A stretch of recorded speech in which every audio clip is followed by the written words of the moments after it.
Hey guys, SpinoDude here, and today we're going to be taking a look at the Mattel Jurassic Amber Collection Velociraptor.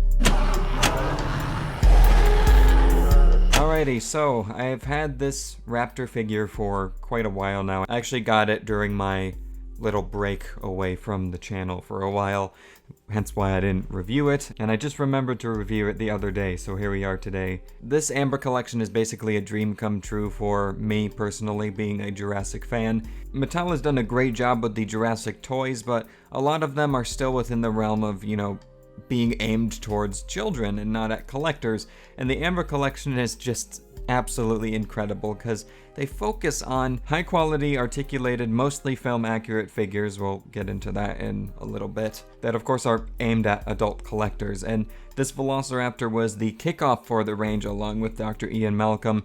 I'm not interested in getting the human figures right now, I'm just going to focus on the dinosaurs. And guys, I know there's people who are a little bit skeptical on the Raptor because of some proportional issues we'll talk about in a few minutes and some other things, but my goodness guys, this is a beautiful, beautiful figure. This is Mattel's best figure to date, in my opinion.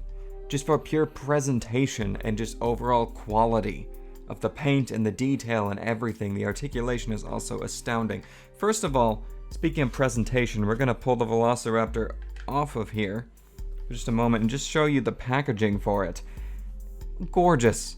That black, like obsidian look with the almost lava crackles with the amber behind it is just, it's gorgeous, absolutely gorgeous with that Amber Jurassic logo on the side. I love the shaping of the box as well. It's not just straight normal packaging. The window carries onto the side. The way it's carved out on the packaging is really beautiful, and it really makes the box a collector's item as well. Now, and it's all coming apart on the back. Let me fix this. And the back of the packaging is great to put on display with the model as well. It says Amber Collection, Velociraptor, Jurassic Park, and then we have a picture of the Raptor from the movie with a little write-up on it as well. You can pause if you want to read that. I mean, the packaging itself is just absolutely gorgeous. And I have pre-ordered the Dilophosaurus, and I cannot wait to receive that one. That one should be coming out in July, but with the current situation in the world, I'm expecting that to be delayed a little bit, but nonetheless, it's pre-ordered, so it's on the way to me, and I'm very excited about that. So here's the Velociraptor. First thing I want to talk about is the display base, which is probably the biggest disappointment for me out of this entire figure. The display base is really just lame. It's very stable, but it just looks really cheap, and it really just feels like an afterthought after designing this gorgeous Velociraptor figure. Cheap, clear, yellow base. They probably meant it to look like amber, but it just doesn't work with that logo stamped on the front. Would have preferred something more rocky looking, maybe even have it black like the packaging with little crackles going through of this transparent color. That would maybe looked really cool. And even though this little hinged peg that's holding up the Raptor itself is very stable and really helps with posing the Raptor in various dynamic poses, it just looks pretty cheap as well. I feel like something else could have been done that looked a little bit better. So the way the Raptor is attached here is it clicks into a little peg. You can see there's a hole between the legs there, and it is very stable and very effective. But one thing that's great too, the Raptor stands on its own, doesn't even need the base, and that's actually how I display it. I just brought the base out for the video. I keep the base just stored in the packaging. So as you can see, the Raptor balances perfectly most of the time, and the reason it probably does is because the feet, as you can see, are quite oversized, and definitely my least favorite part of the overall sculpt for this Raptor, but they could have been worse, but they could have been a lot better. Another thing that's weird is how large the normal sized claws are in the feet, and then the sickle claws just feel pretty small in comparison. And another thing that's kind of odd when you see it in motion is the sickle claws are articulated. Oh, if the camera will focus, but they just kind of move in like this weird holster that's on the toe. The entire toe doesn't move, and I'm sure that was a compromise made for production. In motion it looks weird, but when the claw's actually not moving, it's pretty difficult to tell. As far as detail goes on the overall sculpt, it's absolutely beautiful. Look at those tiny scales throughout. It's wonderful. The wrinkles and folds in this in the skin is just beautiful, and the paint job complements the detail really well as well. This doesn't feel like your typical Mattel figure with typical, minimal paint job to keep the figure cheaper. You have really nice different tones of brown that's airbrushed on there, some faded striping going down the tail as you can see there, and of course the tan color on the underbelly. It definitely feels Jurassic Park. I love how the claws are done in a matte black color as well. Now, as far as the sculpt goes for the head, let's zoom in on there. The sculpt work is beautiful, but the problem with it for this particular version of the Velociraptor is this particular sculpt is based more off of the Jurassic World Velociraptors rather than the Jurassic Park Velociraptors, and the packaging actually shows some of the differences we have going if we bring that in there. Yeah. So you can see what I mean. The shaping is a little bit different. The head is also a little bit more slender on the Jurassic Park Velociraptor, and that's not as apparent from the side, but when you look at it from the front, it's much wider, especially towards the area right above the eyes.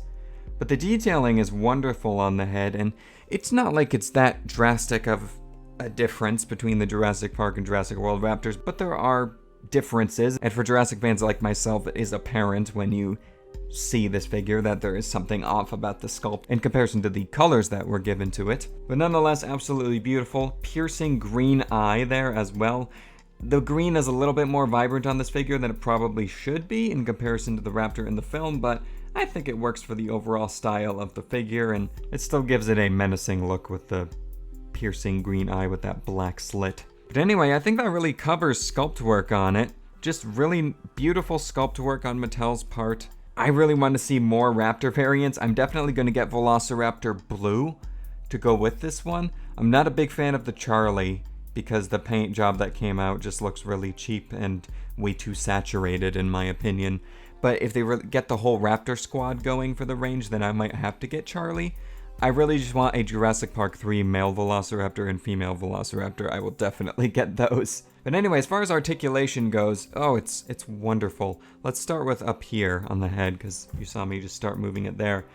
Neck joints, head joints, beautiful articulation and expression that you can get out of it there. There is an articulated lower jaw and upper jaw. As you can see, it hides the teeth wonderfully when the jaws are closed.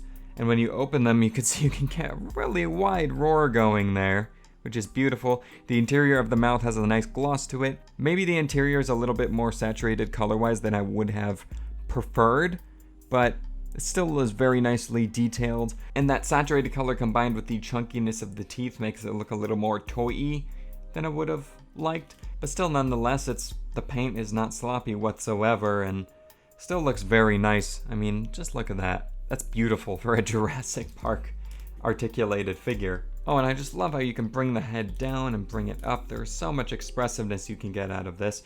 The arms have so much articulation as well. Move them forward and back. They all twist at their given point as well. There are even pivots on the shoulders to bring the arms out like so. So much you can do with those. And if you didn't want the hands pronated, you can even bring them in like this. As far as leg articulation goes, there is a pivot at the hips, so you can pull them in and out like so, and move the legs forward and back at different various points, and they all twist at those parts as well. Feet, you already saw the articulation, move forward and back, twist at the bottom, and the sickle claw moves up and down, of course. And the tail is interesting. I kind of have a love-hate relationship with it. You can see there is a joint at the base to move it around, but it is actually a wire tail. So you can pose it and it will hold its pose. This is both a good and a bad thing. It's very good for getting a natural looking flow to the tail rather than having multiple joints going down the entire piece. But at the same time, wire parts of action figures have been known to split over time, so I'm making sure not to move mine as much, particularly with this one because it feels very rubbery and I can definitely feel this splitting over time with too much usage. So I just like mine with a slight little flick to it towards the end, and I'm just leaving it there. And as far as poses go, there are so many that you can get it into. I originally had mine just standing like this, pretty much similar to I think it was the maquette from Jurassic Park, from the production. I thought that looked pretty cool. My most recent pose is I like having it lower with the head cocked to the side, jaws wide open, and tail sticking up in the air. Let's bring him down. And the legs splayed apart as well, with the hands tucked in. Yeah, something like that. I need to fiddle with it more, of course, to get it to balance, but you get the gist of it. And if we bring in the base again and attach it to the bottom of the Raptor, then the base actually holds it without the feet on the ground, so you can get it into a proper pouncing pose, which is pretty sweet. Stick the tail up in the air even, and look at that. I mean, that's a very quick way of doing it, of course, but you get the gist of it. It is a very well articulated figure. So I think that pretty much covers everything I have to say on this one. Overall, fantastic collectible for Jurassic Park fans. Do not pass this one up. I mean, it's the classic Raptor from Jurassic Park. How can you not pass this one up? For a quick measurement in terms of overall length, when we have the whole thing stretched out, it is pretty much exactly a foot long, which is about 30 centimeters. And in terms of the height, if you get this thing standing up as tall as you can get it, he's off the camera now, but oh well. Pretty much about 8.5 inches long, which is about 21 centimeters. And yeah, like I said, really just a great figure for Jurassic Park fans. Definitely recommend it. I am going to be getting Velociraptor Blue. It's the same sculpt with a different paint scheme, but I just love this figure so much. And for comparison, I wanted to bring out Mattel's Battle Damage Velociraptor Blue, just to show the difference. This was my previous favorite Velociraptor toy from their range, just because I thought the articulation was great for the price, especially in this head joint. I just love the head joint, and the jaw I thought was very satisfying. Just putting it next to this one, you can really see the difference in quality here.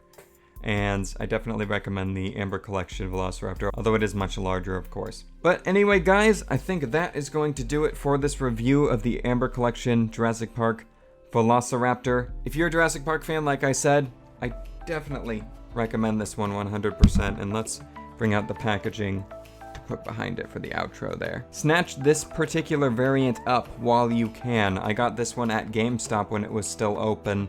Unfortunately, all the GameStops are closed right now, so you might have to order online if they have any online at GameStop. But I'll put some links down below to where you can get this one. Alright, thank you guys so much for watching. Let me know what you think of this one down below. Leave a like if you liked, and I'll see you guys in my next video. So take care, and bye-bye.